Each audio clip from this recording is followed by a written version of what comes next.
Grandmother's story. My son's wife tried to kill me for $3B, but I outsmarted them all. Out there, Mom, just past the wake, Evan said, pointing to where silver water curled like torn silk. His voice carried the same patient warmth he used as a boy when he wanted me to notice a firefly he'd cupped in both hands. I leaned closer to the rail, the chrome cold as a hospital bed bar, squinting into the late afternoon glare. The yacht's name, Second Wind, cast a wavering shadow across the blue. Behind me, laughter rose from the speaker system, some breezy summer playlist meant to soften the edges of money. I don't see them, I said. Sabrina's hand settled on my shoulder, light, encouraging. Her perfume was expensive citrus and something sharp beneath it like new paint. She'd chosen white today, cap, sandals, even her smile. Step just a little farther, she murmured, almost kind. They're shot. I did as I was told. Mothers do. Even at 68, bones humming with the weather, I still moved to make room for my son's happiness. The ocean wind tugged at the scarf around my neck, that silk one with tiny cranes my late husband Ben bought in Kyoto when we were younger and unafraid of long flights. The scarf fluttered like a frantic signal flag. The shove wasn't theatrical, not a movie villain's lunge. It was a firm, practiced nudge at the exact moment the hull rose over a swell. Physics did the rest. My shoes skidded, chrome flashed beneath my palms, the rail kissed my ribs, and then the sky filled my eyes. I remember the sudden silence inside the roar, the weightless click between balance and falling, how it felt exactly like missing a step in the dark, multiplied by 40 feet of glittering air. Cold punched me. The Atlantic in early spring does not welcome, it seizes. My chest locked. Every muscle wrote its protest across my mind in cramped, panicked script. Kick, breathe, don't breathe, kick. The yacht curved away in a white scrawl. Someone shouted my name, Helen, stretching the vowel the way he used to when he found me gardening too long in the sun. For one foolish second I believed that meant rescue. The prop wash tore at me. Diesel stung my throat. I yanked off my flats, the sensible pair with rubber soles my doctor praised after my hip repair. Water soaked my dress and dragged it like a demanding child. I rolled onto my back and let the vestigial lessons of middle-aged lap swimming take over. Long, slow breaths, palms sculling, eyes on the mottled underside of clouds. Above me the yacht dwindled, then steadied, then a new sound accelerated. They were leaving. There is a kind of clarity that arrives only when you are very near the limit. I felt it take its seat inside me like an old friend returning to a kitchen table. Practical, unsentimental, steady. It sorted 1,000 tiny memories at once. Sabrina's phone angled at me all morning. Just a little video for the socials, Mom. Her finger hovering near the red dot anytime I lifted a glass of orange juice. The thick envelope Evan insisted I sign to simplify things while you recover. The calls from my banker that never came. The way their eyes met over my head when I mentioned changing the trust to benefit the scholarship fund Ben and I built in his name. I treaded water and counted, slow the way a child learns to endure a shot, because counting is proof there is still a future to hold something.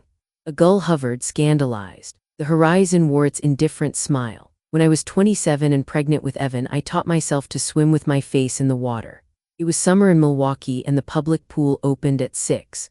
I'd slide into the lane while the sky was bruised blue and think about the daughter I thought I would have. I never had a daughter. I had a son and a business with Ben that grew from one warehouse to 12, then to a web of logistics no one understood until the pandemic made it obvious. We built a life by expecting storms and packing for them early. From the corner of my eye there, a speck that didn't glitter like the rest. A low boat, working lines trailing. I waved, coughing, a ridiculous queen in a drenched dress. The boat altered course. A man's voice cut the wind. Hold on. I heard another, younger. Granddad grabbed the ring. I did not have room for joy, so I opened a small cupboard inside my chest and placed hope there where it wouldn't get wet. The ring thudded against my arm. Twice I missed it as the swell lifted and dropped me like a careless hand. The third time I threaded both arms through and clung cheek to the rough rope, salt burning my lips. The men hauled. The world shrank to rope burn, the groan of winch, the boat's breathless tilt. Then hands under my armpits, a shoulder against my ribs, the deck cold and blessedly solid. I lay on my side and coughed up a small private ocean. Easy now, the older man said. His face was leathered by good work, his beard was an untidy perimeter around a mouth that understood grim things. Name, Helen, I managed. Okay, Helen, I'm Roy, this is Mateo, you with the big white hotel out here. He tipped his chin toward the glittering fleck already taking the horizon into its keeping. My son's boat, I said, and surprised myself by how even it sounded. They wrapped me in a blanket that smelled like bait and sunshine.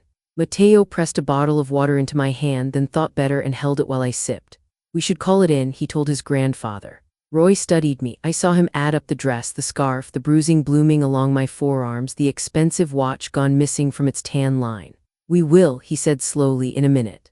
I fell, I said. Because saying I was pushed felt like standing on the edge of a second rail. The words would tilt me again, and I did not want to fall in front of these decent strangers. Roy looked at the welt on my ribs where the chrome had kissed me. He looked at the empty water, then at the place in the air where engines had been.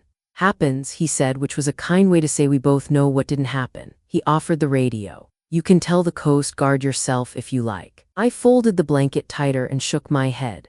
The clarity in the kitchen chair inside me put a finger to its lips. Not yet. Do you have family you trust? Mateo asked, young enough to put all his faith on the table without counting the chips. I had a husband, I said. Ben died 2 years ago. He would have come for me with a rowboat and a wooden spoon for anyone who stood in his way. Roy's mouth twitched. I liked him already. I pictured Evan at 8, freckled and solemn, carrying a shoebox of earthworms to the backyard after rain. We're rescuers, Mom, he'd said. It's our family thing. I set that memory beside the others and did not let it drown. Roy, I said, tasting the name like a bridge I might cross. If I ask you to take me to shore and forget you saw me, can you do that? Mateo glanced up, alarmed. Roy lifted one weathered hand to quiet him and kept his eyes on me. Seems to me you've got reasons. Seems to me those reasons might involve folks with good lawyers. They do, I said, and worse. Silence held us for a few breaths. The boat rose and fell. The horizon did what horizons do, stayed. All right, Roy said finally. We know a cove that's friendlier than paperwork. He turned the wheel and the engine's hum settled into a patient promise. But you'll owe me one thing. What's that? When your heart stops hammering, you tell me what they took from you that made them think the ocean could keep their secret. I pulled the blanket around my shoulders. The scarf, miraculous, had stayed knotted. I smoothed it against my neck like a vow. They tried to take the only thing Ben and I ever loved more than the company, I said. They tried to take our son's soul with it. Roy nodded as if he'd expected that answer all along. The shoreline climbed the sky, green and ordinary, the way salvation often is. I closed my eyes and began in the quiet of my mind to make a list: names, dates, documents, habits, tells, because lists are the first planks of a raft. And I was not done crossing. The kitchen clock ticked toward 10 that Tuesday morning, steady as a metronome, as if the world believed in ordinary hours. I had believed too, believed in the simple miracle of a phone call from my son Evan, the child of my body and memory, asking me to join him for a celebratory cruise. It was the first time in months he had phoned without his assistant announcing him first. That alone should have been the warning. But loneliness plays cruel tricks on judgment. Mom, it'll be just the three of us, he'd said, voice dipped in warmth I hadn't heard in years. We want to toast your recovery. You've been through so much. 6 weeks earlier, my hip replacement had left me pacing a small condo with one window that overlooked the back of a hardware store. Pain and silence are poor company. My husband, Ben, had been gone 2 years, leaving me the empire we built and a son who looked at me with the polite distance of a banker reviewing collateral. I told myself this cruise meant reconciliation. A family reset, the kind of scene people in greeting card commercials seem to enjoy. So I ironed my navy dress, the one Ben always said made my eyes look like deep water, and I took a taxi to the marina. I remember studying my reflection in the window, telling myself I looked ready for celebration. Not desperation, but the truth was I wanted proof that I was still wanted. Age makes you hunger for belonging the way children hunger for candy, fiercely, without apology. The second wind gleamed at the dock, too new to smell of anything but polish and insurance. Evan greeted me with an embrace that felt rehearsed, as if he'd practiced the timing in front of a mirror. His wife, Sabrina, waited on deck, her smile the sharp kind you see in glass before it cuts. Isn't she beautiful? Evan said, gesturing at the yacht, 42 feet of pure luxury. I asked him how he managed such a purchase. He said nothing about the $3 million I had loaned him for his consulting firm. Instead, he let the sun glint off his watch and said, "We're thinking of the Caribbean next month." The first hour was almost pleasant. The Massachusetts coast retreated into a watercolor blur while Sabrina served mimosas, her gold bracelets chiming like faint alarms. She chatted about plans to renovate their home, my old house. The one I surrendered after Ben's death when I thought downsizing was wise.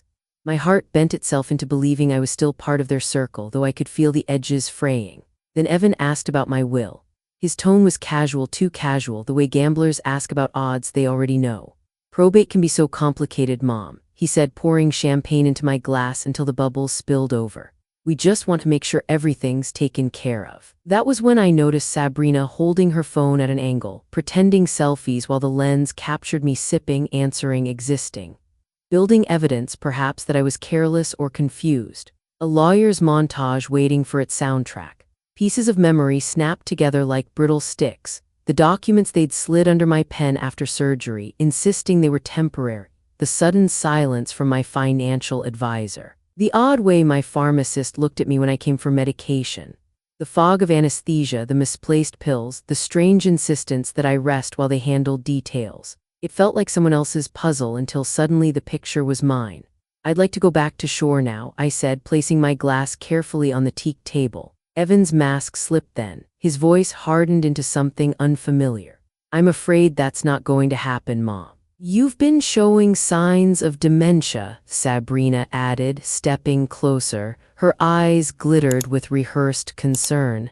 We have documentation. Doctors agree you're no longer capable of managing your affairs. I wanted to laugh. My mind was sharper than either of theirs. But even sharpness cannot cut through isolation when the paperwork is stacked against you. We can do this the easy way or the hard way, Evan said. He laid a folder of papers on the table. My signature would transfer everything for my protection. I looked at my son, the boy who once cried because he'd broken his model airplane and begged me to fix it. Now he wanted to break me, remake me as an incompetent relic. Behind him, the ocean stretched wide. Indifferent, less frightening than the people I had raised and trusted. If I refuse, I asked. Sabrina smiled then, a predator's smile disguised as sympathy. Elderly woman, recent surgery, too many pain meds, she fell. It happens all the time. For a moment I saw it all, Ben's grave, the scholarship fund we dreamed of, the workers whose lives depended on our company's stability. And here stood my only son, nodding along with a woman who treated my existence as a liability to erase.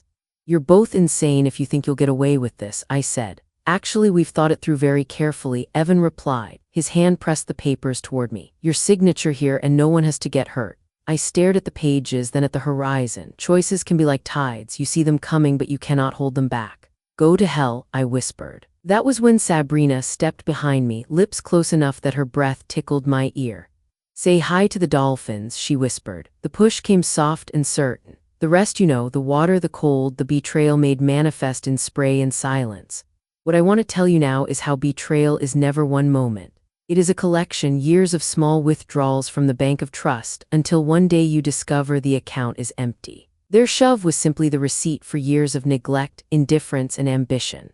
As I floated in the waves, lungs burning, the thought that struck me hardest was not fear of dying, but grief that love could curdle into greed so thoroughly. How many times had I told Evan that family meant showing up, no matter the inconvenience? How many Sunday dinners had I cooked, believing food was glue strong enough to hold us together? Yet here I was, proof that glue dissolves in salt water. Later, when Roy and Mateo pulled me aboard their fishing vessel, I would think about this again. About how easily affection becomes weapon when money is the prize. About how loneliness makes even smart women like me walk willingly into traps. But on that deck, soaked and shivering, I knew only this. My life had been signed away in absentia, and the two people who should have fought for me had chosen instead to bury me beneath waves. The yacht was gone. My family was gone, but I was not. In survival, I realized as the fisherman's blanket tightened around me is the first form of revenge. Roy's boat hummed across the gray chop, heading for a dock that didn't exist on tourist maps. The blanket clung to my shoulders, smelling of salt and engine oil, the scent of honest work. I tried to steady my teeth from rattling, but the shivers were less from the cold than from the realization that my son and his wife had staged my erasure with such precision. Roy glanced at me occasionally, not pressing, not pitying. Just watching as men of the sea do, taking soundings without instruments. His grandson Mateo sat at the stern, his young face a mask of both awe and discomfort. It isn't easy to share a boat with a stranger who looks like your grandmother and claims her family tried to drown her. You're safe for now, Roy said, but safe's a temporary thing when sharks smell blood. He wasn't talking about the ocean's sharks. I pulled the blanket tighter. I should have known. The signs were all there, I just didn't want to believe. And that was true. Grief after Ben's death had fogged me, left me desperate to cling to Evan even when he kept me at a polite distance. I ignored the falseness of his smiles, the way Sabrina's eyes scan rooms like a hawk measuring prey. Love blinds more effectively than any bandage. Roy slowed the boat as we slipped into a hidden cove, a crescent of sand shielded by pines. A small dock jutted out, half rotting but sturdy enough. An old shack perched beyond the trees, smoke curling faintly from its chimney. Friend of mine keeps this place, keeps his mouth shut too, Roy said. They helped me up the dock, my hip groaning with each step, and into the cabin. The heat from a wood stove hit me like forgiveness. A woman bustled from the kitchen, wiping her hands on a towel. She was small, wiry, with silver hair knotted at the back of her neck. Her eyes assessed me the way a nurse sizes up a patient before speaking. "This is Helen," Roy said. "She needs a place to warm up and maybe a night without questions." The woman nodded once. "You'll have soup in 10 minutes. Sit." Her name was May, I later learned. Widow, caretaker of this tucked-away haven and no stranger to people who needed to disappear for a while. She draped me in dry clothes, soft, mismatched, smelling faintly of cedar, and pressed a steaming bowl of broth into my hands. "Eat. Whatever storm you're in, you'll fight it better with food." I obeyed because when someone speaks with that tone, you do. The broth slid into my emptiness like grace. Only when my shivering slowed did Roy sit across from me. "Now," he said gently, "tell us what really happened." I hesitated. Words are dangerous things. Once spoken, they cannot be returned to silence. But the clarity inside me insisted. If I didn't begin here, I might never have another chance. "My son and his wife invited me on their yacht," I said. "They asked about my will, pressed me to sign papers. When I refused, they pushed me overboard." Mateo let out a strangled sound.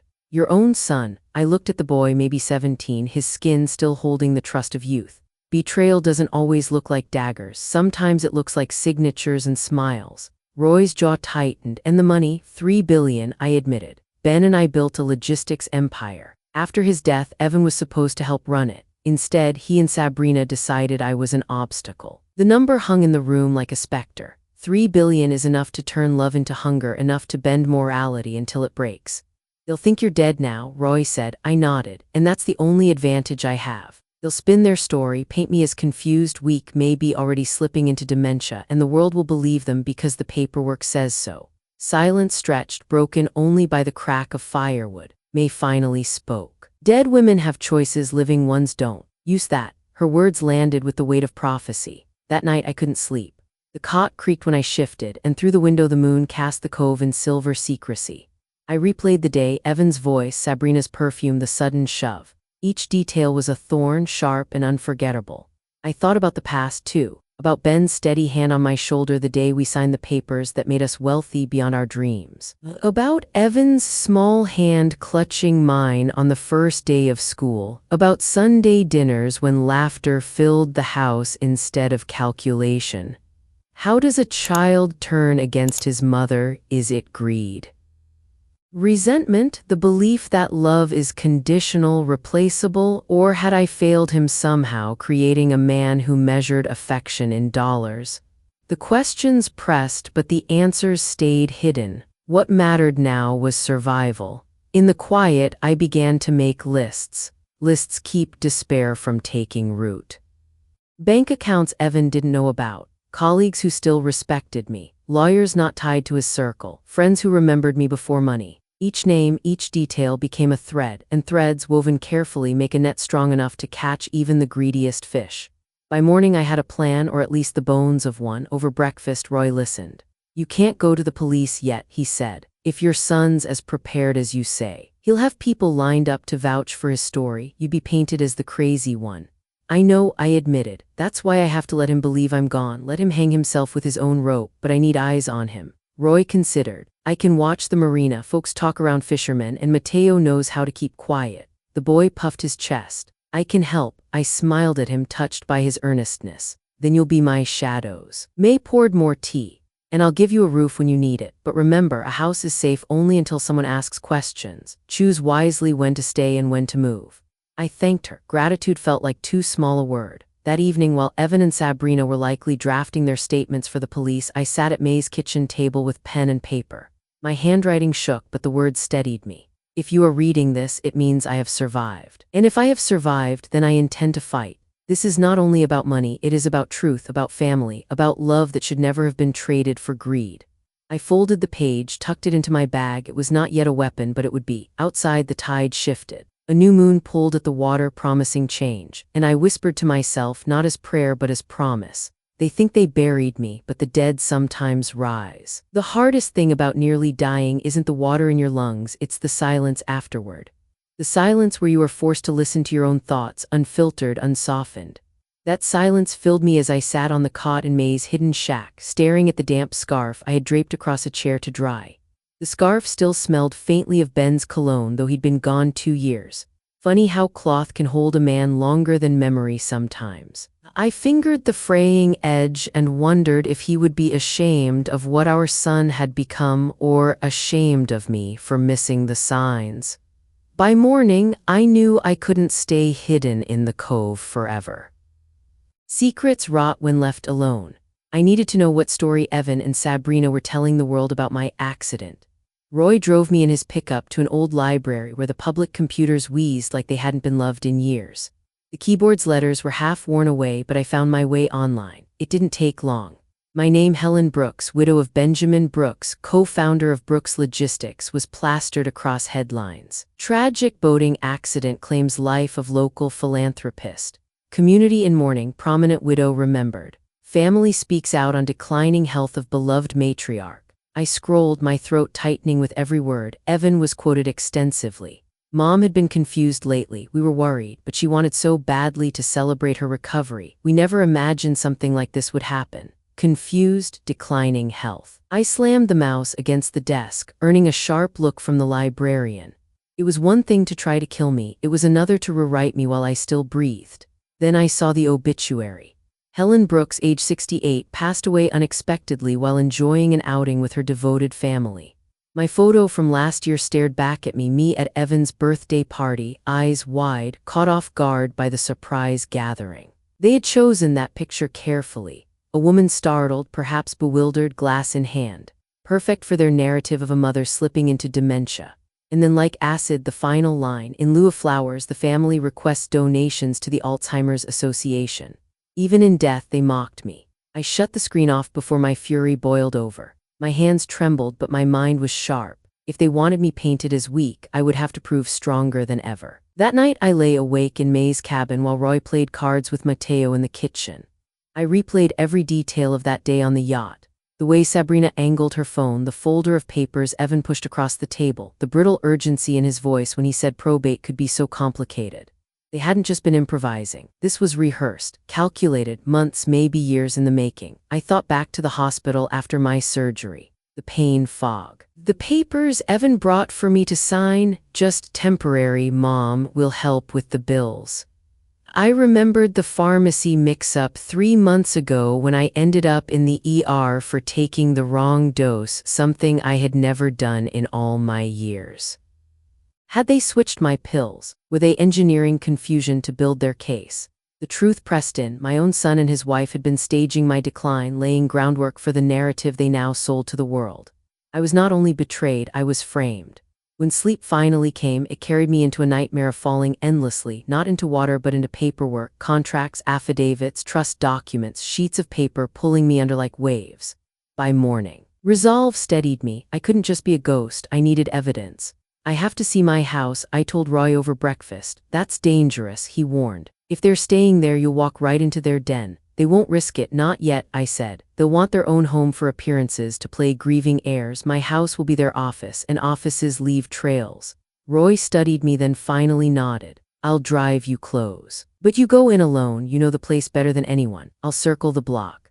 That night, when the streets of Beacon Hill settled into post-midnight silence, I walked the 3 blocks to the house where I'd raised Evan. My knees ached, my hip protested, but adrenaline carried me. I still had my old key. He hadn't even thought to take it. The door opened with a soft click and I slipped inside. The air smelled wrong, not empty but wrong. The furniture was draped in sheets. Yet I could sense presence. Someone had been here. In the kitchen, the refrigerator hummed, stocked with fresh, expensive groceries, not the supplies of a vacant home. But it was the study, Ben's old study, that held the truth. The desk was littered with documents, legal papers, financial statements. My name scrawled across timelines and notes, reduced to a code, Project Helen. My hands shook as I leafed through them. Dates of my hospital stay, notes about my confusion. Photographs of me at social gatherings looking bewildered, each one a staged moment captured to build a false narrative. They had been collecting evidence of a decline that never existed. One document stopped me cold, a typed report unsigned except for initials, MT. The words chilled me. Timeline must be accelerated. Subject asking too many questions. Recommend moving to Phase 3 within 2 weeks. Phase 3, my death. I took photographs of everything with the disposable camera Roy had given me. My breath came shallow, every nerve on alert. And then headlights cut across the front windows. Voices at the door, Evan and Sabrina. I stuffed the papers back, slid toward the rear exit. Their laughter echoed as they entered, too loud, too false. Think the neighbors bought it, Sabrina's voice sharp as glass. She was confused. Evan replied, nobody's going to investigate an old woman falling off a boat. And the will, filed Monday, full access in 6 weeks. I pressed against the back door, heart hammering. Then something unexpected. The thin, unmistakable cry of a baby. I froze. A baby. Evan and Sabrina had never mentioned children. The sound sliced through me, both foreign and familiar. Why would they hide a child? I slipped into the garden, crouching behind the rose bushes I had planted decades earlier. My mind raced. This wasn't just about money anymore. It was bigger, more sinister. When Roy picked me up at the corner, I was still shaking. You look like you've seen a ghost, he said. Worse, I whispered. I've seen my replacement. The cry echoed in my ears long after I left the house. A baby's voice, thin and insistent, cutting through the carefully scripted lies Evan and Sabrina were weaving. I had expected paperwork, maybe more forged signatures, perhaps even accomplices named in files. But a child, that was something my imagination hadn't dared to script. Roy's truck rumbled quietly through the back streets as I sat in the passenger seat clutching the disposable camera. I couldn't stop replaying that sound, those soft, urgent wails drifting from the nursery that didn't exist when the house was mine. A baby, I said aloud, almost to myself. Roy flicked his eyes toward me. Yours? No, I snapped, then softened. At least not that I know of. Evan and Sabrina never said anything about having children. They told everyone they weren't ready, too busy, too focused on work. Roy's hand stayed steady on the wheel, though his jaw tightened. Then why keep one hidden in your house? That's the question, isn't it? Back at May's cabin, the three of us sat around the stove as I developed the thought out loud. If they bought time by faking my decline, maybe they bought blood too. A child with the right last name makes inheritance easier. Judges sympathize with young parents. Heirs without heirs don't last. Mateo's brow furrowed. You think they stole a baby or borrowed one illegally, I said. Either way, someone else's loss is sitting in my old nursery. May stopped knitting mid-stitch. Children do not appear by magic. Find where it came from and you'll find what else they've done.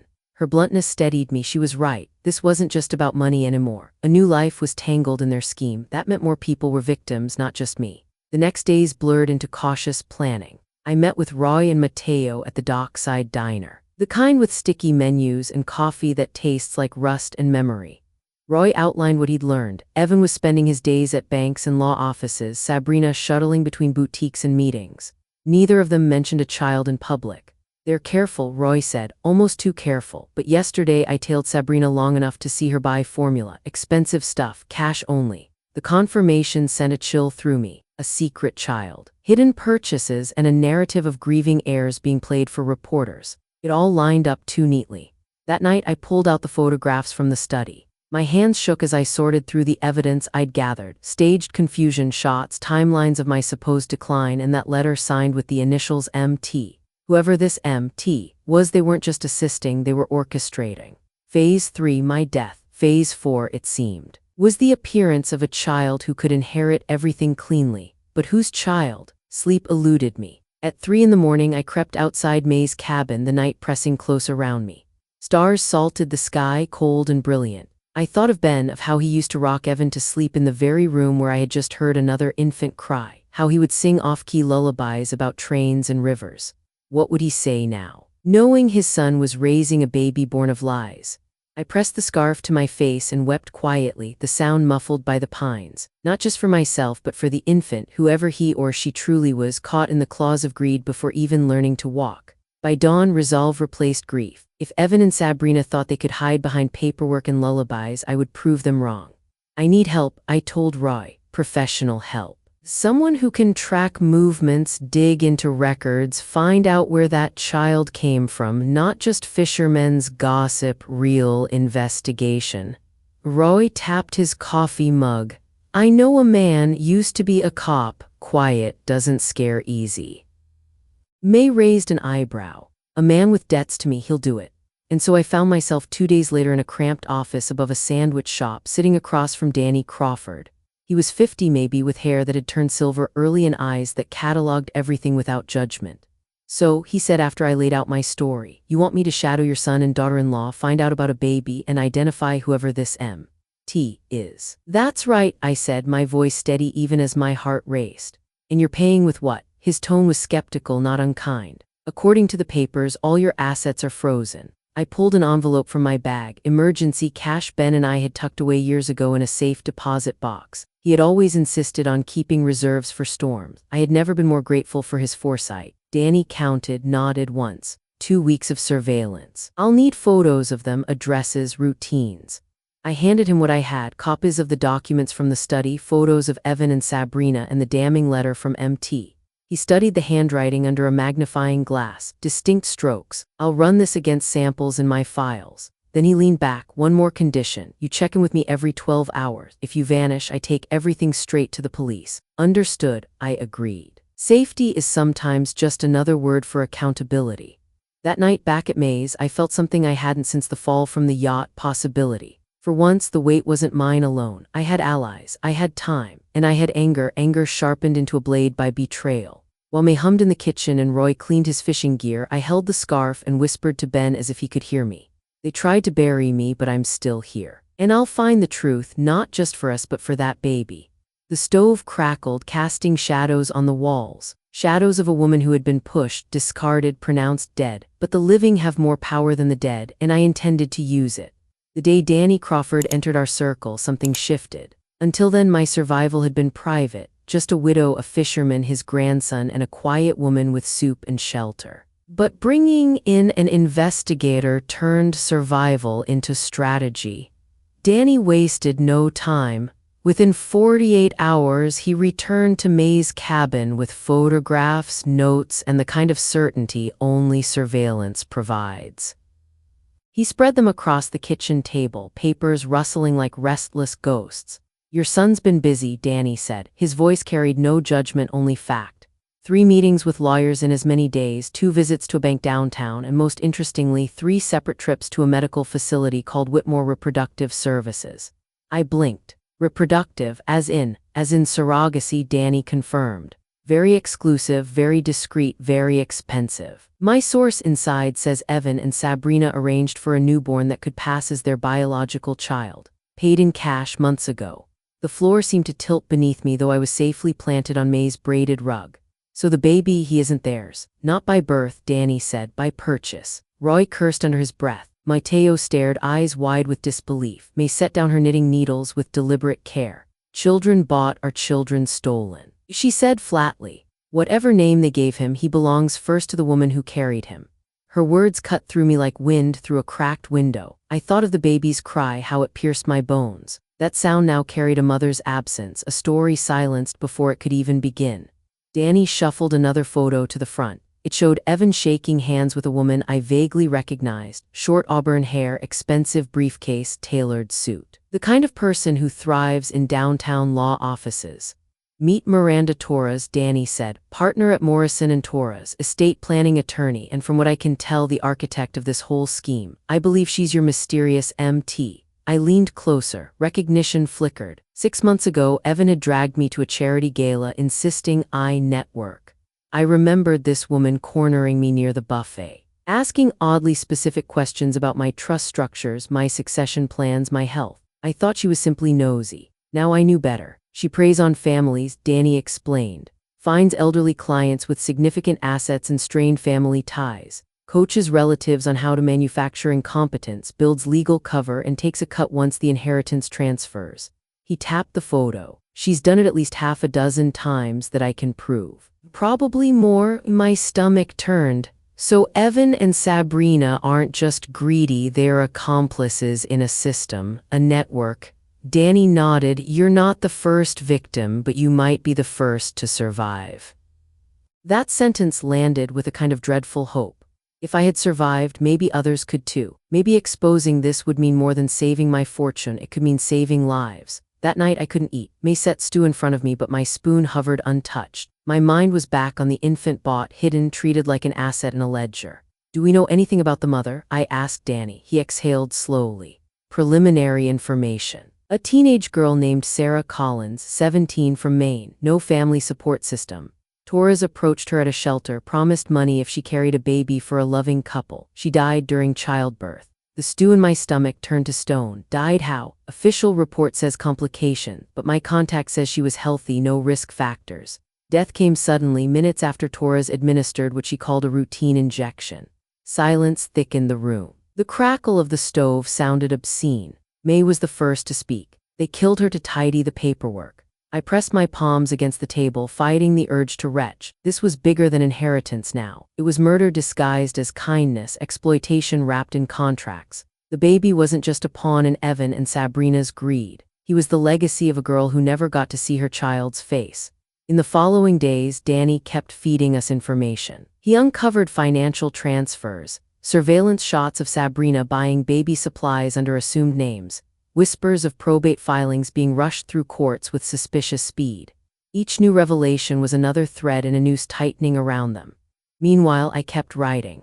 Page after page of testimony filled my notebook, dates, details, memories, evidence. If they killed me again, someone would find these words. I wrote as if carving my truth into stone. I also began planning something dangerous. If Miranda Torres and my son believed I was dead, then perhaps it was time to haunt them, to show them survival without revealing the full extent of my knowledge. Roy thought the idea mad. Psychological games are dangerous, he warned. They shoved me into the ocean and wrote my obituary. I said, I've earned the right to be dangerous. The first step was simple, a letter, on thick stationery from Ben's desk. In my careful script, I wrote, Dear Evan and Sabrina, reports of my death have been greatly exaggerated. We need to talk.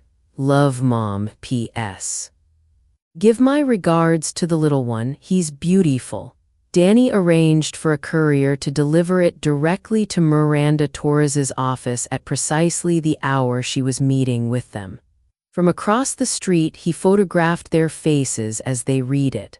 Panic carved them white. Within minutes, they spilled onto the sidewalk looking like actors who. I wasn't there to see it, but Danny brought me the photos. I studied Evan's expression, caught between disbelief and dread. It almost hurt to look at his face, the face of the boy who once asked me to hold the back of his bicycle seat until he was steady.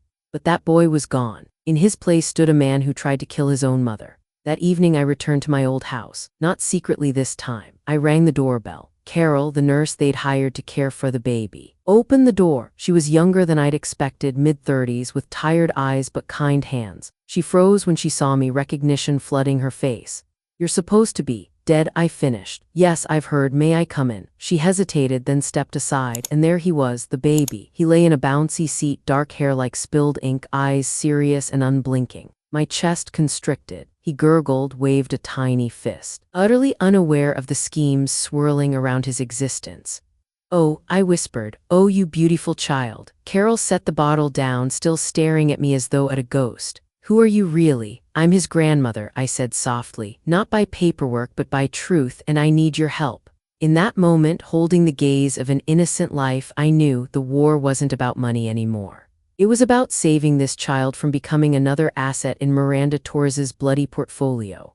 And for that, I would fight until my last breath. The baby's eyes locked on mine with an intensity I couldn't explain. Infants shouldn't hold gazes so steady, yet this one did, as though he sensed the gravity in the room, the truth waiting to be spoken aloud. My heart swelled with both awe and grief. I wanted to scoop him up, shield him from everything. Whisper lullabies Ben used to sing off-key, but instead I folded my hands to keep them from trembling. Carol, the nurse, still stood rooted to the rug. This is impossible, she said. I saw the news, your funeral, your son, he said. Yes, I interrupted gently. He said I was dead. Convenient, isn't it? Makes probate simple, clears a path for inheritance, and justifies a new baby appearing as the natural heir. But the thing about lies is they never cover all the cracks. Her hand pressed to her chest. So you really are alive. I smiled faintly, more alive now than I've ever been thanks to good people who pulled me from the water. But Carol, that child, I nodded toward the baby. He's not what Evan and Sabrina claim. Her face darkened with confusion. They told me the baby was theirs, that Vanessa, Sabrina had complications, so they needed help. I didn't ask questions. I thought I was just doing my job. You are doing your job, I said firmly. You're keeping him safe, but you deserve the truth. His mother was a girl named Sarah Collins, 17, alone. She died giving birth under circumstances that scream foul play. And Evan and Sabrina bought him forged papers and planned to raise him as their heir, to legitimize their theft of my fortune. Carol's knees buckled and she dropped into the armchair across from me. Her eyes flicked from the baby to me, back to the baby. That can't be, that's horrific, I finished. Yes, but real. The baby cooed then, gurgling at some invisible fascination in the ceiling. The sound was heartbreak and hope braided together. Carol's eyes brimmed. If what you're saying is true, then he's an orphan. I touched her hand. Not if we fight for him. For the next hour, I laid everything bare: Evan and Sabrina's scheme, Miranda Torres's network, the staged evidence of my supposed decline, the forged will. I showed Carol photographs Danny had given me, cash exchanges, timelines, Torres's meetings with other families. Each image shifted her disbelief into horror, horror into resolve. They used me, she whispered. I thought I was helping, but I was part of hiding him. No, I said, my voice firm, you cared for him, that matters. That's more than his so-called parents ever did. Tears streaked down her cheeks as she looked at the baby again. What do you need me to do? I leaned closer. Document everything, how they treat him, what they tell you, any calls or visitors. Photograph receipts, bottles, diapers, conversations if you can. We need evidence. One day. Deserves to know the truth, that his real mother was a brave girl who wanted him to have a better life. Carol nodded, her jaw tightening. I'll do it. Then softly, he should have a name, a real name, not just paperwork. He does, I said. Robert. Sarah. Robert for my husband who built everything honestly. Sarah for the girl who gave her life. The baby stirred at the sound of his name as if accepting it. When I finally stood to leave, Carol caught my sleeve. They'll be home around noon. If they see you, they won't, I assured her. By then, they'll be busy with my little message. Indeed, across town, Danny was already stationed near Torres's office with his telephoto lens, waiting to capture Evan and Sabrina's panic when my letter landed on their lawyer's desk. Back at May's, we gathered around the table as Danny relayed the moment. Courier dropped it at 11:47. By 11:53, all three were in the street. Your son looked like someone had yanked the rug out from under his entire life. Vanessa, sorry. Sabrina screamed at the receptionist. Torres tried to keep calm, but her face gave her away. He slid the photos across the table, Evan pale, Sabrina unhinged, Torres clutching her briefcase like a shield. I studied them with a grim satisfaction. Good, let them sweat. Fear makes people sloppy. That evening, I returned to my old house once more, but not in secret. This time I sat waiting in the parlor. My husband's old armchair positioned directly across from the front door. Carol lingered in the kitchen, the baby safe in his crib upstairs. When the key scraped in the lock, I inhaled deeply and folded my hands. The door swung open. Evan stepped inside, still pale from the morning's shock. Sabrina followed, her face taut, her body vibrating with rage. They froze when they saw me. Hello, darlings, I said pleasantly. How was your meeting? I do hope you didn't sign anything irreversible. Sabrina screamed, a raw, unguarded sound. Evan dropped his keys, mouth open as if blinking might erase me. I stood slowly, my hip aching but my spine straight as iron. Surprised? I asked. The reports of my death were, I'm afraid, premature, though I did enjoy reading my obituary. Alzheimer's donations, how thoughtful. Carol appeared then, cradling the baby. Mrs. Harrison asked me to bring him out. Sabrina's head snapped toward her. Carol, what are you? Carol knows the truth. I cut in, taking the baby into my arms. He was warm, his tiny chest rising against mine, grounding me with a kind of strength no fortune could buy. She knows who he is, who he isn't. His name isn't Robert. Sarah, Sabrina spat. He's ours. Is he? I rocked him gently. Tell me, Sabrina, when exactly did you give birth? Because 4 days ago on that yacht. You certainly didn't look like a woman recovering from labor. Sabrina's mouth snapped shut. I looked to Evan. And you, my son, did you know Sarah Collins's name? 17, no family, promised $50,000 to carry a baby for a loving couple. She died giving birth. Evan died. That's the life you bought with my money. He flinched, eyes darting. That's not, but his voice faltered. I laid the baby back into Carol's arms and turned my full gaze on them. You thought drowning me would silence everything, but now I have something stronger than money. I have truth, and truth is far harder to bury than a body. The room pulsed with silence, the kind before storms break. Evan and Sabrina sat shaken. Carol cradled the baby, wide-eyed but resolute. And I stood, every nerve alive with fury, love, and something deeper than both, purpose. Because this wasn't about revenge anymore. It was about redemption for Sarah, for Robert, and maybe even one day for Evan. But not tonight.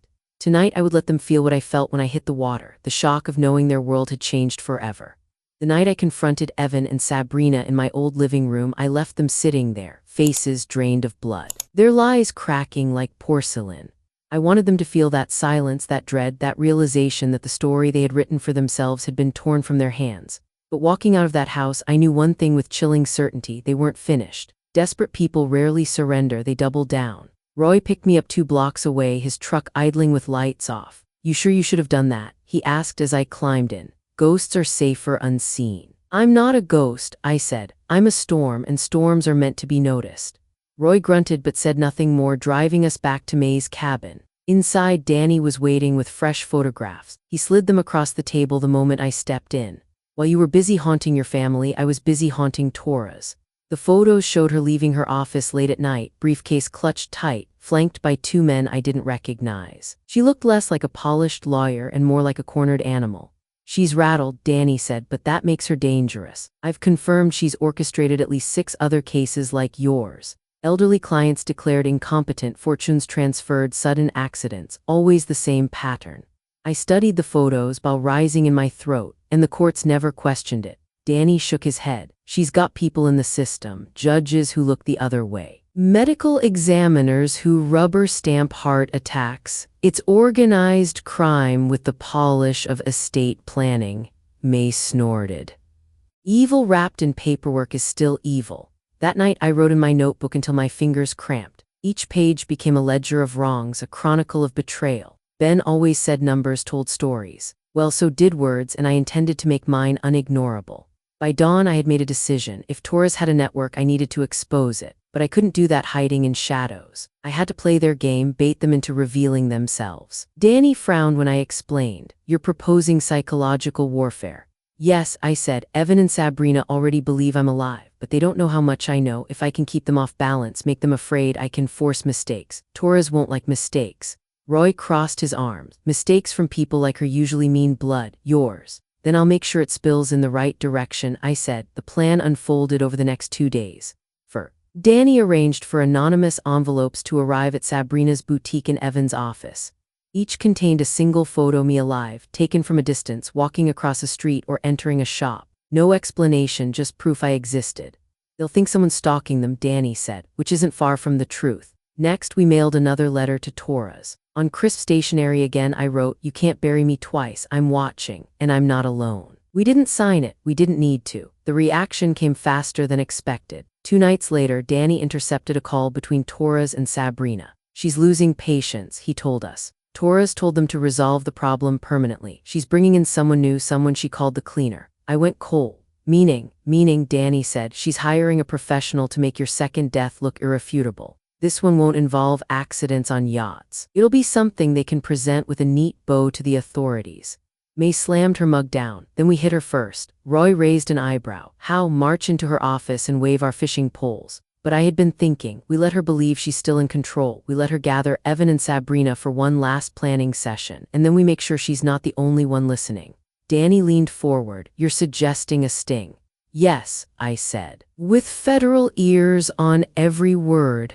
Danny made the calls. It turned out he wasn't just a private investigator, he still had contacts in the FBI. For months they'd suspected Torres but couldn't pin her down. Too cautious, too clean. My case, they realized, was their opening. The agents agreed we'd set a trap, but it meant risk. I'd have to play bait. Roy was furious. You've already been shoved off a boat once, now you want to sit in a room with wolves. I'm already marked, I said softly. Better to be bait on my own terms than prey on theirs. May clasped my hands. Then we'll surround you with every shield we can. The following week the trap was set. Evan and Sabrina believed they were meeting Torres to finalize the legal transition of my assets. Torres believed she would corner me into silence or orchestrate my second death. In truth, every wall in that office would carry hidden microphones, every window trained by lenses. But before that day arrived, I had one more mission. I returned to the house, my house, when Evan and Sabrina were gone. Carol greeted me at the door, the baby in her arms. She looked different now, more resolved, less frightened. She'd been documenting everything, receipts, notes, whispered conversations. "You were right," she told me. "They don't talk about him like parents, they talk about him like proof they deserve your fortune." I took the baby into my arms, his tiny fist curling around my finger. "His proof will be his life," I whispered. "Not their lies." Carol's eyes softened. "He smiles when you hold him like he knows." I kissed the baby's forehead, inhaling the powdery sweetness of new life. "Then I'll make sure he grows up knowing the truth, that his real mother was Sarah Collins, that her sacrifice won't be forgotten." When I left the house that evening, I felt stronger than I had in years. They thought they were puppeteers, but I was ready to cut the strings. That night, as I sat at May's table with Roy, Danny, and Carol, I said the words that sealed it all. "Tomorrow, Margaret Brooks rises from the dead in public, and Miranda Torres will never walk free again." The room went still, even the stove seemed to hush, because they all knew once you decide to stop hiding, you stop halfway between life and death. You choose life and everything that comes with it, and I had chosen. Morning broke with a pale light. The kind that doesn't promise much, just enough to reveal the outlines of the world without warming it. I dressed deliberately, buttoning my blouse with steady fingers, smoothing Ben's old scarf around my neck. It was my armor now, a reminder of love uncorrupted by greed. The plan had been rehearsed over and over. Danny and his FBI contacts would wire the office, plant cameras, and monitor every move. I was to walk in alive, breathing proof of their crime and let Torres speak. She trusted her own cleverness too much to resist explaining. People like her always did. Roy wasn't convinced. As he drove me into the city, his hands clenched the wheel until his knuckles blanched. "You don't have to do this," he muttered. "Let the feds handle it. Stay in the shadows, safer that way." I looked at the streets sliding by, brick row houses, shopkeepers lifting shutters, a boy riding a bicycle with one hand while eating a pastry with the other. Life carried on, ordinary and precious.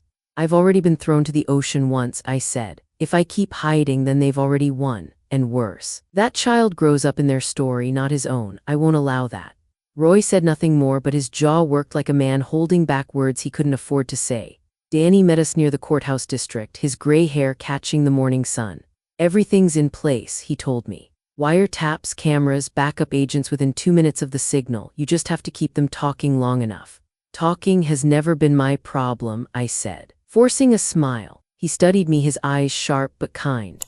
"Remember, Helen, this isn't just about them. This is about every family Torres has destroyed. You're their voice, too." The weight of that settled over me, not heavy like chains, but steady like a mantle. Responsibility has its own kind of gravity. At 9:55 a.m., I walked into the office of Morrison and Torres. My heels clicked across the marble lobby, echoing louder than I intended. The receptionist glanced up, startled, perhaps recognizing me from the obituary she surely read last week, but I didn't pause. I pushed open the double doors to the conference room. Evan and Sabrina were already seated at the polished table. Torres stood at the head, poised, papers stacked neatly before her. For a moment, all three froze, eyes wide, the illusion of my death crumbling in real time. "Good morning," I said, my voice calm, deliberate. "I trust you've been keeping busy," Sabrina gasped, clutching Evan's arm. "She's supposed to be dead," I finished. "Yes, I've heard that rumor." Torres recovered first, her expression smoothing into a professional mask. "Mrs. Brooks," she said evenly. What an unexpected surprise. We were under the impression that I drowned. I stepped closer, letting my heels punctuate the silence.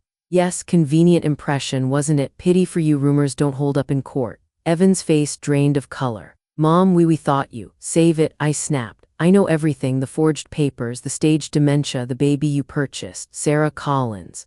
I turned my gaze to Torres. "And you, the mastermind pulling their strings." Something flickered in her eyes, quickly buried.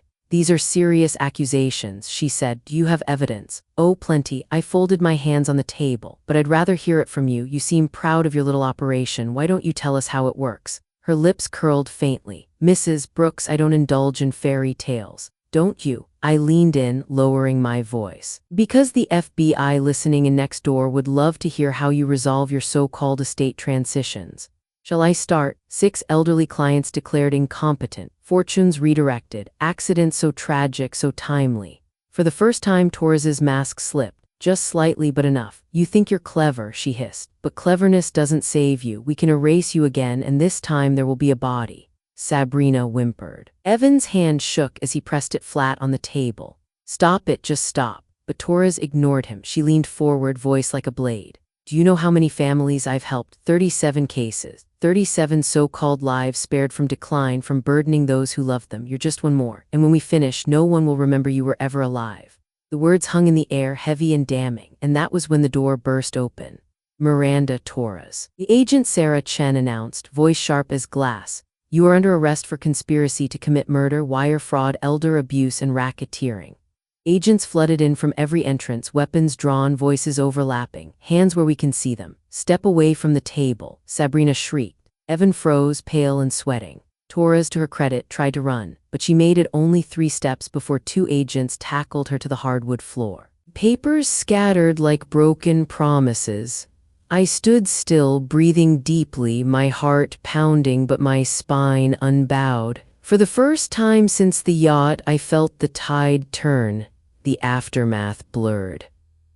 Statements, evidence bags, the sharp smell of printer ink as agents catalogued every page Torres had touched. Through it all, Evan sat slumped in his chair, head in his hands. Sabrina rocked back and forth, muttering under her breath. When the agents finally escorted them out in handcuffs, Evan dared to look at me. His eyes were wet, lips trem.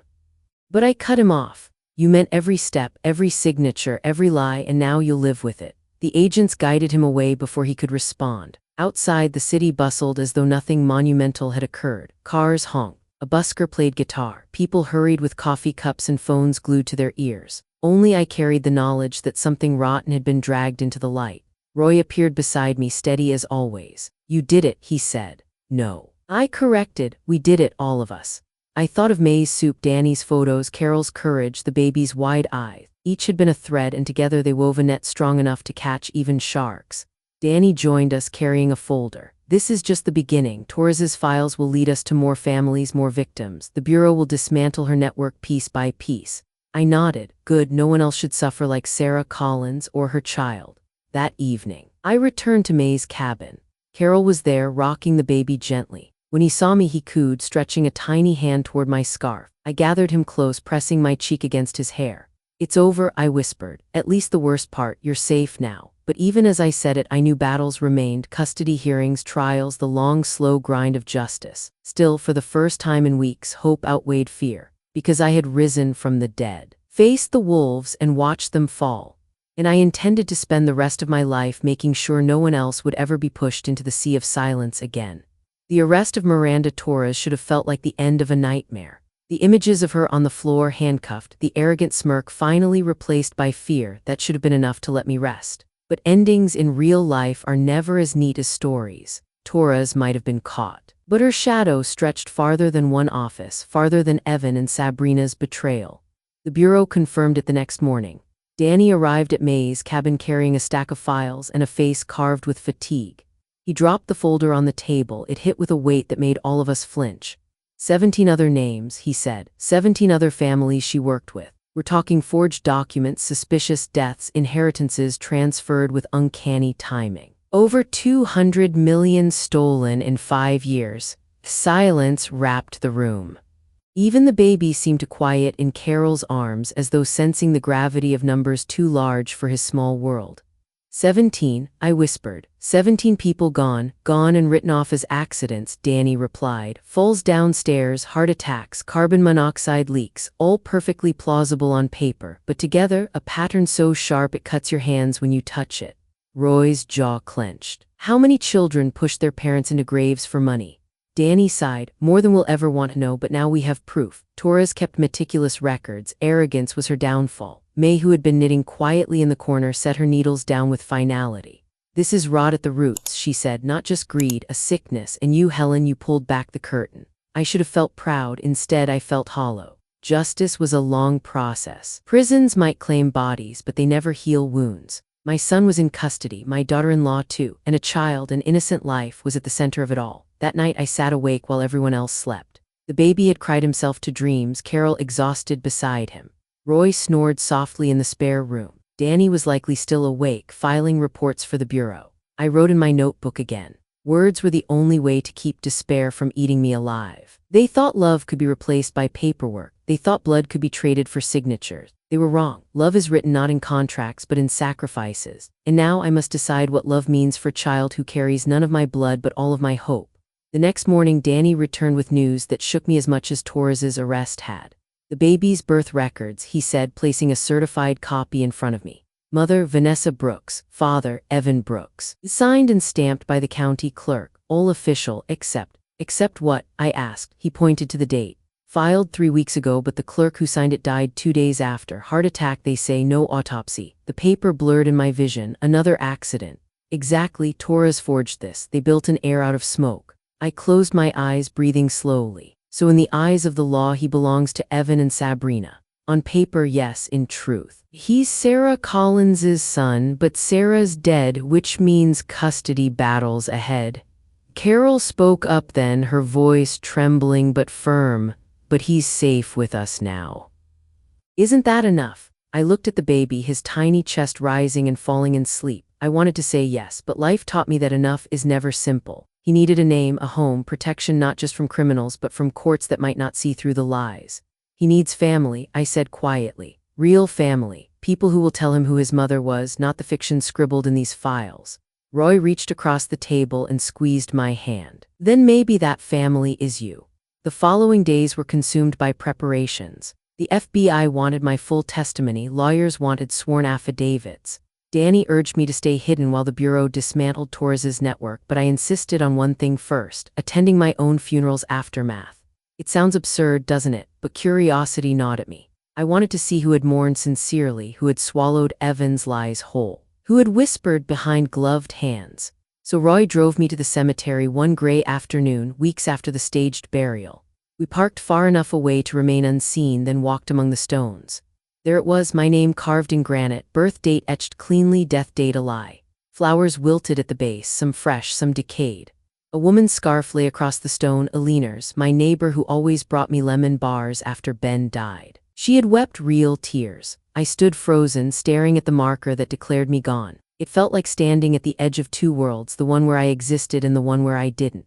Roy touched my shoulder. What does it feel like? Like betrayal turned to stone, I whispered. But also like freedom. The world thinks I'm gone, which means I get to decide how to return. When we left the cemetery, I felt lighter. Grief had its place. But it would not anchor me anymore. I had battles ahead and I couldn't fight them carrying the weight of a fake grave.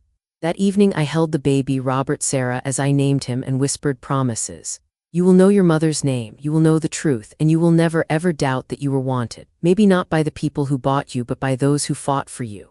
He stirred, blinking up at me with solemn eyes. For a moment, I swore I saw Ben in them, the same stubborn resolve that had built an empire from nothing. But resolve alone would not win the coming fight. The bureau had Miranda Torres. The courts had Evan and Sabrina. Yet the child had only me, a 70-year-old widow with scars and a notebook full of fury. May's words echoed in my mind: dead women have choices, living ones don't. Use that, I would use it. Not just to reclaim my fortune, not just to unmask corruption, but to carve a new story where love was louder than greed. And as I closed my notebook that night, I wrote a final line at the bottom of the page. Tomorrow I begin again. Morning sunlight spilled through May's kitchen window, glinting off the teacup she lined neatly on the sill. The baby gurgled softly in his cradle beside me, his tiny fists waving at the dust motes. Watching him, I felt both exhausted and newly alive. My body ached, my hip throbbed, but my mind hummed with purpose. The FBI had Miranda Torres in custody. Evan and Sabrina sat in jail cells, their faces plastered across news reports as tragically misguided heirs. Yet I knew better than to believe this was over. Greed doesn't surrender at the first blow, it adapts, hides, waits for its moment to strike again. Danny arrived mid-morning, his tie loosened, his eyes bloodshot from too many sleepless nights. He carried a manila folder and the scent of stale coffee. "We've been combing through Torres's records," he said, dropping the file onto the table, "and we found something you need to see." He spread the pages out. Bank transfers, coded memos, names scrawled in Torres's neat handwriting. But one page froze me cold. "Brooks Logistics Contingency Plan." I traced the words with trembling fingers. "She had a file on my company." Danny nodded. "Your company was her crown jewel. With you declared incompetent or dead, Evan and Sabrina would inherit and Torres would step in as advisor. They had plans to strip assets, sell divisions, funnel money through shell companies. She wasn't just after your Helen, she wanted your legacy dismantled piece by piece." My throat tightened. Brooks Logistics wasn't just a company, it was Ben's dream, our sweat turned into steel and jobs and livelihoods. To see it reduced to a bullet point in a predator's plan made my stomach turn. "Can it be saved?" I asked. Danny hesitated. "Yes, but it won't be easy. Some board members were already in talks with Torres. They thought she represented your interests." So the rot ran deeper than family. That afternoon, Roy drove me to the waterfront. Sometimes I needed the sea to think. The tide slapped against pilings, gulls cried overhead, and the salt air carried a promise of both danger and renewal. "Funny thing," Roy said, leaning against the railing, "how water nearly killed you but also gave you back your fight." I smiled faintly. The ocean doesn't take sides, it just tests what's strong enough to survive. We watched waves crash, and for a moment I thought of Ben again, his laughter as he taught Evan to fish off this very pier. His pride when the first ship carrying Brooks Logistics cargo left port. That memory hardened into resolve. "I can't let them destroy the company. Too many people depend on it." Roy nodded. "Then fight for it, same way you fought the water." The next step was legal. With Danny's help, I contacted Patricia Walsh, my old attorney, the one conspicuously absent at my funeral. She agreed to meet at a quiet cafe, her hands trembling as she stirred her tea. "I wanted to call you," she confessed, her eyes darting nervously. "But Torres," she made it clear what would happen if I interfered. "I'm so sorry, Helen." I studied her carefully. Guilt rolled off her in waves, but guilt alone wasn't enough. "Do you still have my original will?" Her eyes flicked up. "Yes, hidden. I never destroyed it, though Torres demanded I certify the forged one." Relief washed over me. "Then you're going to help me reinstate it. And you're going to testify against Torres." She swallowed hard, then nodded. "Yes, whatever it takes." That evening, Carol returned from the market with fresh formula. She handed me the baby before collapsing into the armchair. "People were talking," she said, voice tight. "They've seen the news. Some are saying you're faking this whole thing, that you staged your own survival to frame your son." The words stung more than I expected. People always believe the easier story. And it's easier to believe a grieving son than a resurrected mother. Carol shook her head. "It's not fair." "No," I agreed, cradling the baby close. "But fairness isn't given, it's fought for." The child's warm weight steadied me. He needed someone who wouldn't surrender to gossip, someone who would carry the truth no matter how heavy. I kissed his forehead and whispered again, "Robert, Sarah, you will know who you are." 2 days later, Danny brought news that made my blood run cold. "They hired someone else," he said grimly. "Another fixer. Torres might be in custody, but her network isn't dismantled yet. They're tying up loose ends." Roy cursed under his breath. "Loose ends meaning Helen. And the baby," Danny added. "Don't forget the baby." My breath caught. The idea of harm coming to that innocent child lit a fire in me hotter than any betrayal. "Then we need to move him somewhere safe." Danny shook his head. "Safer than Maze, maybe, but nowhere is perfect. We need to end this, not run from it." I stared out the window, the pines swaying in the wind. He was right. Hiding was only temporary. To truly protect Robert, Sarah, I needed to cut the network off at its roots. That night I dreamed of the ocean again. Not drowning this time, swimming. Strong, determined, cutting through waves with a body that no longer felt old. When I woke, my chest ached with longing for youth, for Ben, for the years when family meant safety instead of fear. But the ache turned into resolve. I gathered everyone around the table, Danny, Roy, May. Carol, the baby, cooed from his cradle, his tiny voice threading through our plans. "They'll keep coming," I said, "until Torres's entire web is torn apart, so we don't wait, we go after them." Danny arched a brow. "That's ambitious." "It's survival," I said, "for me, for the baby, for every family they targeted. We expose the network fully. Every name, every crooked doctor, every complicit judge, we bring them all into the light." Roy smiled grimly. "Sounds like war." "Then let's fight it," I replied. May raised her teacup in a quiet toast. To survival and to truth, we clinked cups, and in that simple gesture I felt it, the beginning of something larger than revenge. This was about more than my fortune, more than one baby's stolen future. It was about reclaiming dignity for every elder who had been silenced, every family rewritten by greed. And I vowed then that if I had to spend the rest of my days battling in courtrooms and boardrooms, I would. Because some wars are worth waging no matter the cost. The morning after our war council, I woke to the smell of coffee and the sound of gulls crying over the harbor. May had already laid out breakfast, eggs, toast, and the kind of bitter coffee that reminded me of long nights at the Brooks Logistics office. When Ben and I worked until sunrise building something from nothing, that memory was a knife and a bomb at once. The baby stirred in his cradle, fists flailing, eyes blinking at the light. Carol scooped him up, rocking him with an ease that spoke of practice and devotion. He gurgled, then laughed, a sound so pure it startled me. For a moment, the weight of betrayal lifted, replaced by the reminder of why I still fought. Danny arrived just after 9, his face set in lines of exhaustion. He carried a thick binder under his arm. "We've got more names," he said, dropping the binder onto the table with a heavy thud. "Doctors, lawyers, even 2 probate judges." Torres didn't work alone. She had a whole lattice of corruption keeping her schemes airtight.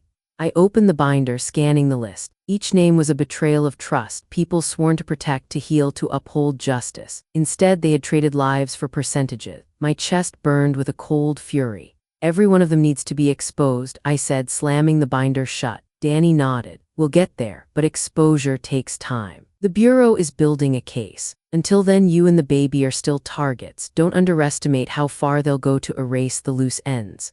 Roy crossed his arms. "Then we don't wait for them to strike, we stay on the offensive." I looked at the 3 of them, Roy, Danny, Carol, and realized this unlikely circle had become my family, not by blood but by choice. The kind of family you fight with and for. That afternoon, Danny suggested I record a formal testimony. We set up in May's living room, her floral curtains drawn against curious eyes. A camera on a tripod blinked red as I spoke my truth into the lens. I began with the yacht, the shove, the water closing over my head, the betrayal in Evan's eyes. Then I moved backward, recounting the hospital papers, the staged confusion, the manipulated prescriptions.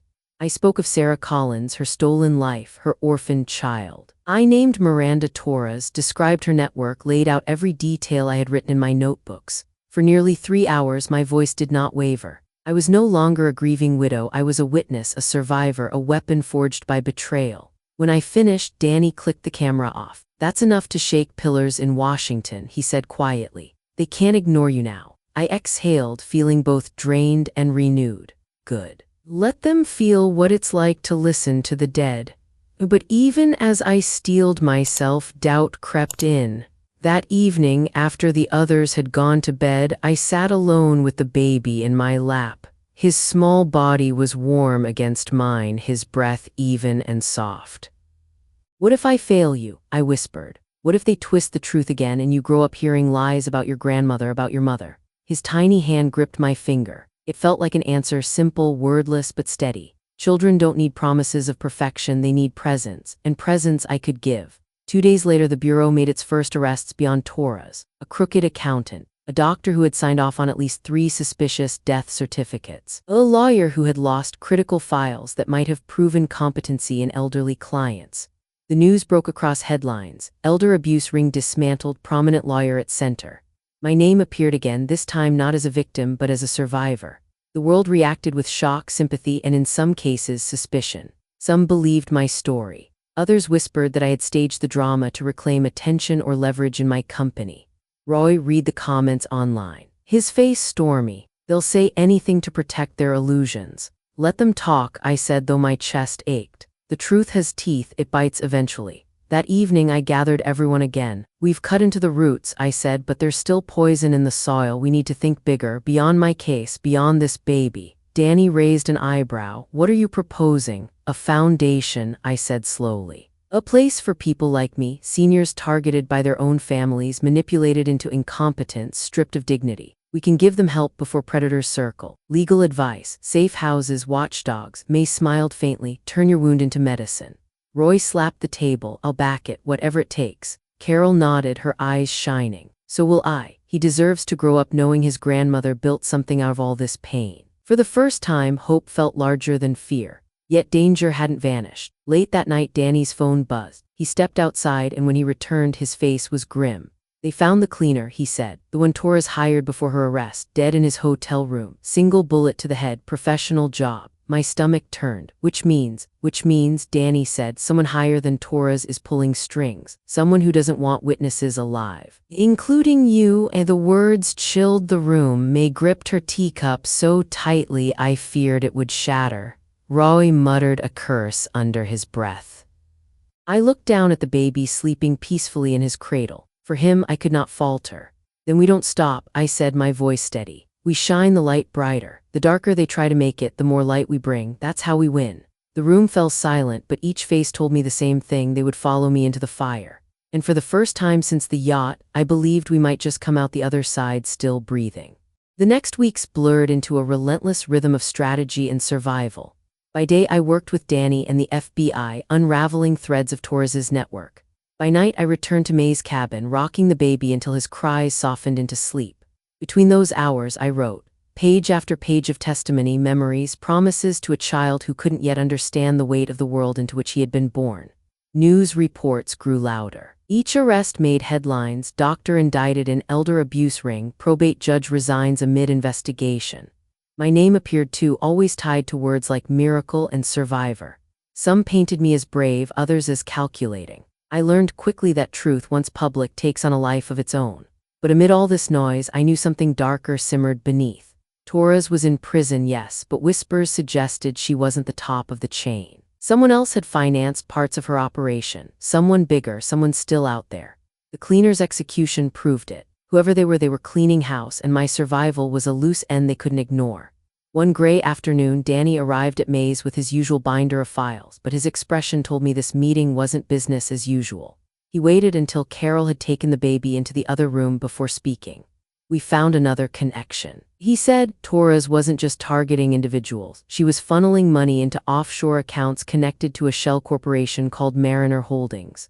I frowned. Never heard of it. Not surprising, it's hidden well. But here's the kicker: Mariner Holdings has ties to Brooks Logistics. Payments disguised as consulting fees. This wasn't just about killing you for Evan's inheritance. It was about stripping your company from the inside. The words landed like stones in my chest.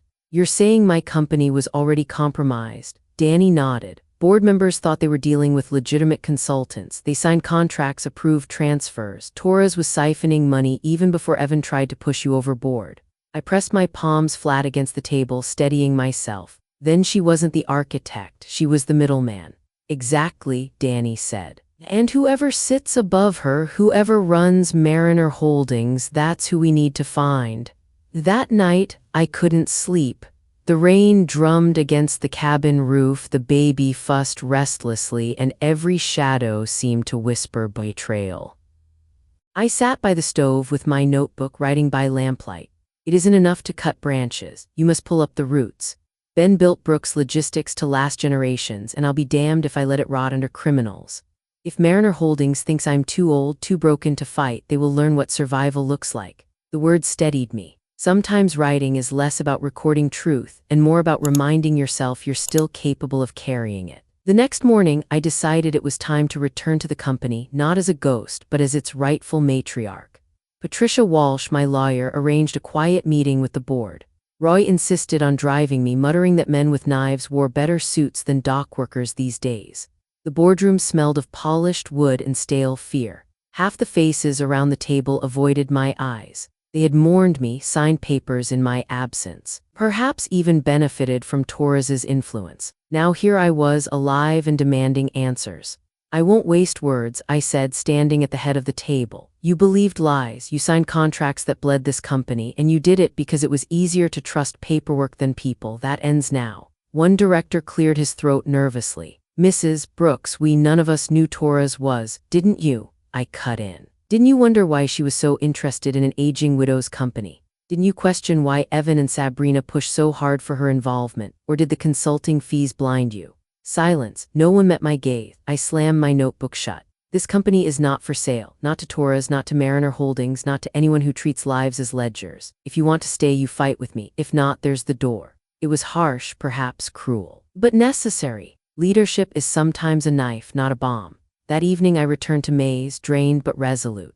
Carol handed me the baby, who burbled happily as though oblivious to the wars waged over his future. His innocence was a reminder of why I couldn't falter. Danny joined us, spreading fresh photos on the table. Surveillance caught someone meeting with Torres's associates in New York. We think it's the head of Mariner Holdings. Name still unclear. But the money trail suggests European investors, very powerful, very discreet.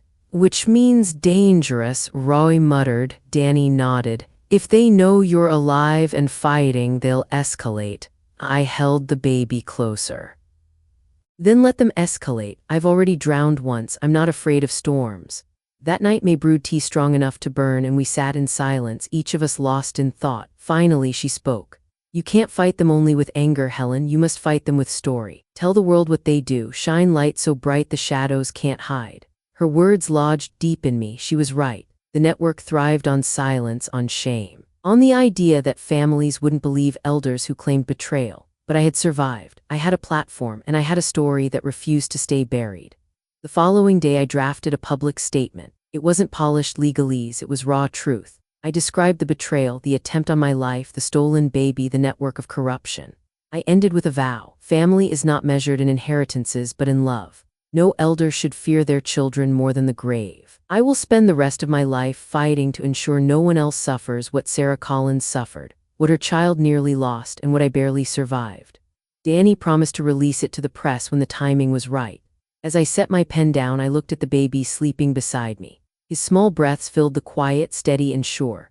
For the first time in weeks, peace brushed against me, not because the fight was over, but because I had finally chosen how to fight it. Greed had nearly drowned me. Betrayal had tried to bury me, but love in its fiercest form had pulled me to shore.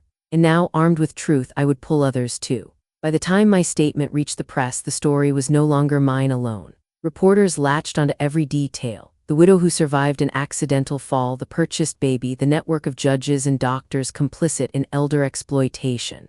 Headlines screamed across screens, each variation louder than the last. Billionaire matriarch rises from the dead to expose corruption. Elder abuse rings shattered by survivors' testimony. The phone at May's cabin rang constantly. Journalists begged for interviews. Advocacy groups offered support. Strangers wrote letters addressed simply to the widow who lived. Some messages carried sympathy, others suspicion, but one thread ran through them all. People were listening. See, May said one morning as she laid a pile of letters on the table, "Your story has legs, walk it into the world." I smiled faintly, though inside I trembled. Public attention was both a shield and a target. For every ally my story created, it also drew enemies from the shadows. Danny confirmed it. Mariner Holdings knows you're alive. My sources say they're panicking. Money's moving offshore faster than we can trace it, and when people like that panic, they don't just retreat, they retaliate. Roy's fists tightened. Let them come. They'll find a fisherman's hook sharper than they expect. But I knew the danger wasn't theoretical. The cleaner's bullet wound still haunted me. If Mariner could silence its own, it could certainly try to silence me. I spent my days drafting testimony and my nights holding Robert Sarah. Each time I rocked him to sleep, I whispered the same promise: you will grow up knowing truth, not lies.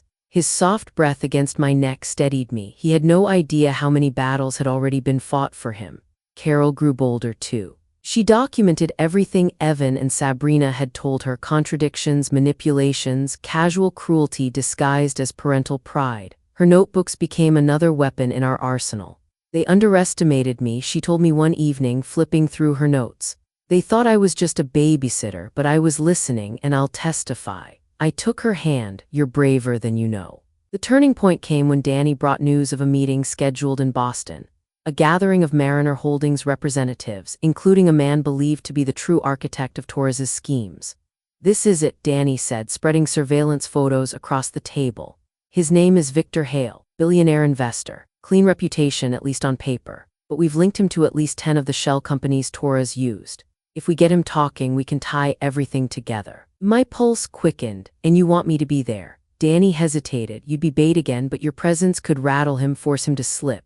Roy slammed his palm on the table. Absolutely not. She's done enough risking her neck. But I lifted my chin. If my survival can dismantle the rest of this network, then it's worth it. I won't hide while others are still in danger. Silence stretched. Finally, May spoke, her voice calm but firm. Then we make sure she is not bait alone. We surround her with witnesses, with light. Shadows cannot live in light.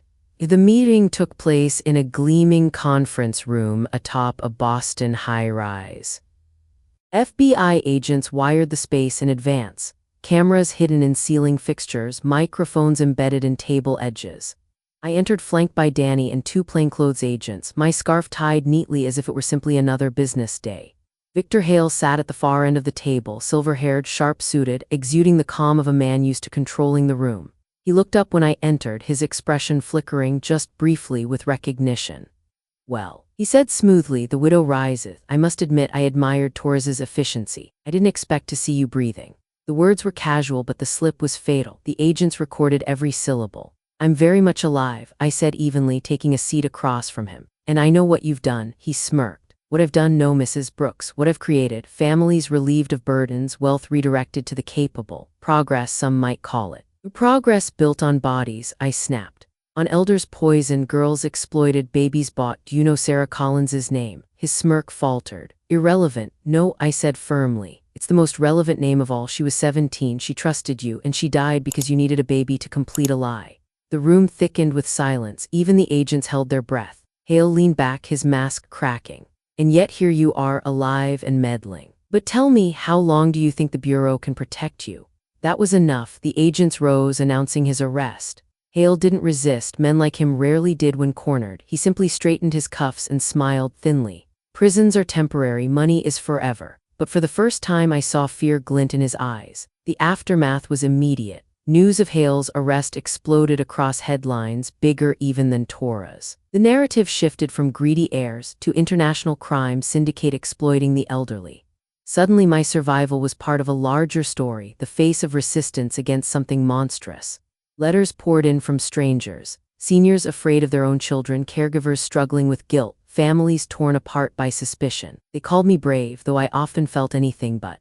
At night I reread their words by lamplight. Each letter was both a burden and a gift, reminding me that my pain was not unique, that my fight was part of something larger. Carol noticed my exhaustion one evening as I held Sarah close. "You can't carry all of them," she said softly, "but you can show them it's possible to survive." I kissed the baby's hair. "Then that's what I'll do, survive loudly." Yet victory didn't erase grief. Evan and Sabrina still sat in jail, their faces haunting my dreams. Some nights I remembered Evan as a boy, chasing kites with Ben, laughter filling the yard. The image clashed violently with the man who had pushed me into the sea. May found me weeping once, clutching the scarf like a lifeline. She sat beside me, her presence steady. "Love and betrayal are two threads of the same cloth," she said, "but you decide which side faces the sun." I nodded, though the ache remained. Family lost can never be replaced, only transformed, and perhaps my new family, Roy, Danny, May, Carol, and the baby, was the sunlit side I needed. As weeks turned into months, trials loomed: Torres, Hale, Evan, and Sabrina. The courtroom would become the final battlefield.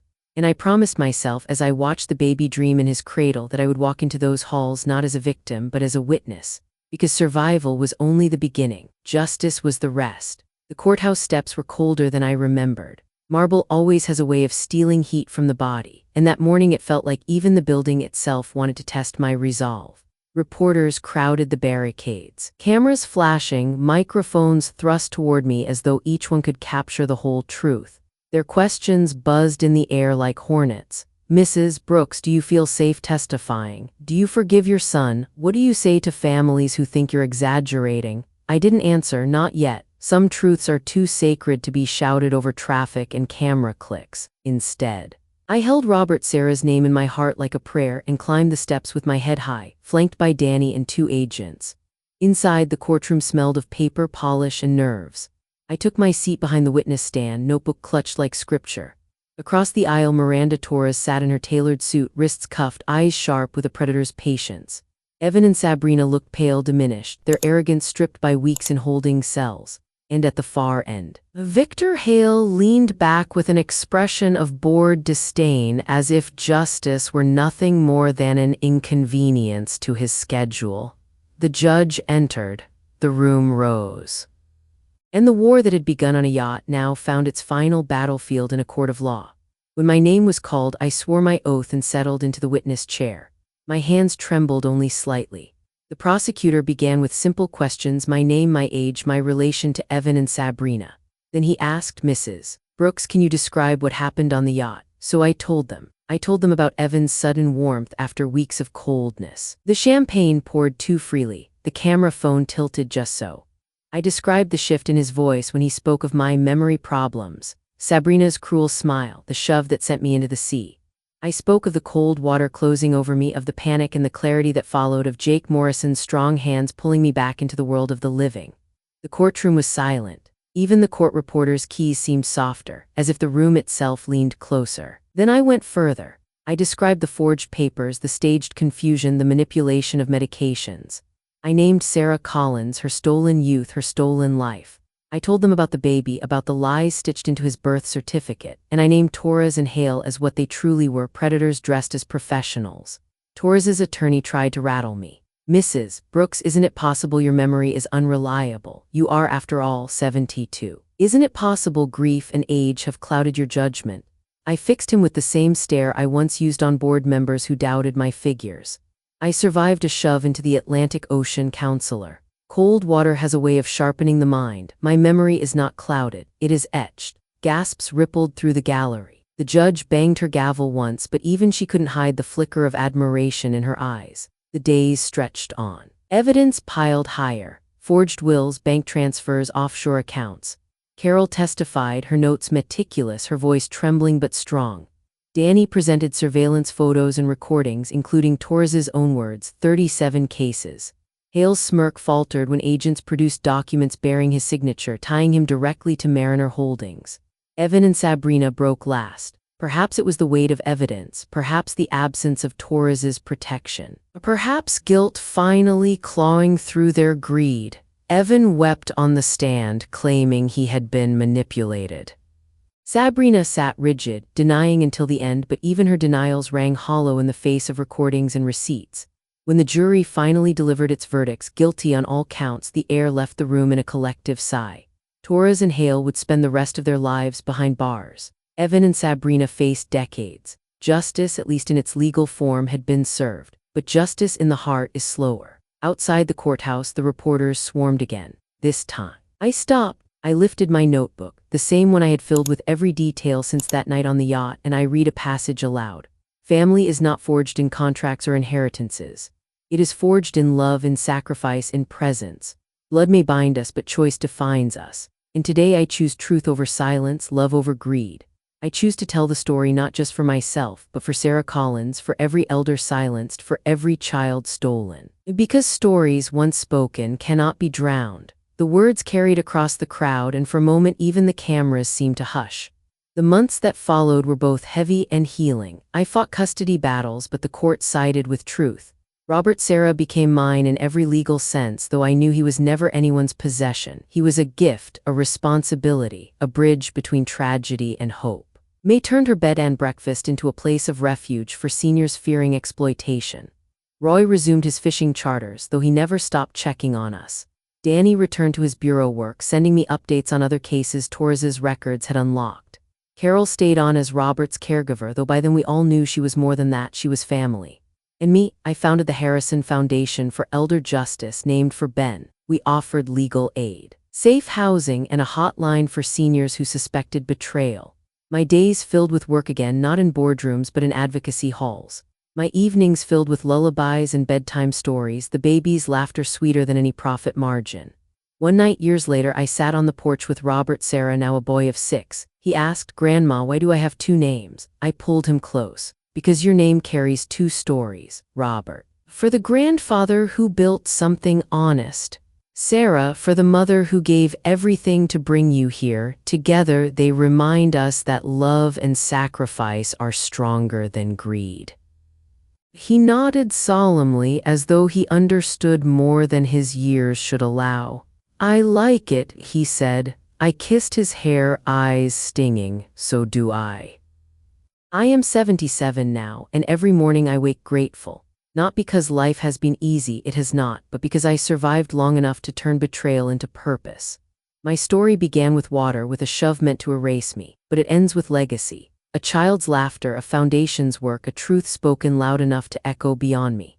Family isn't always who shares your blood. Sometimes it's who pulls you from the ocean, who knits by your bedside, who writes letters of support, who rocks a baby that isn't theirs but loves him anyway. That is my family now, and it is more than enough. When I look back now, it feels almost impossible that all of it truly happened, that a single shove from a yacht unraveled decades of family, wealth, and trust. Yet perhaps that is how betrayal works, sudden, sharp, and devastating. My survival was never supposed to occur, but it did, and from that survival came clarity. I learned that the greatest danger to seniors is not always age or illness, it is isolation. Those who feel unseen become vulnerable to those who calculate love in dollars. Miranda Torres and Victor Hale built empires from that isolation. Evan and Sabrina, my own flesh and blood, fell prey to its temptations. But they underestimated one thing: resilience born of love. The trials ended with prison sentences, yes, but the true victory was larger. The Harrison Foundation for Elder Justice took root, offering hope where fear once lived. Letters still arrive, from widows afraid their children are circling like vultures, from caregivers who have seen too much, from strangers who simply want to say thank you.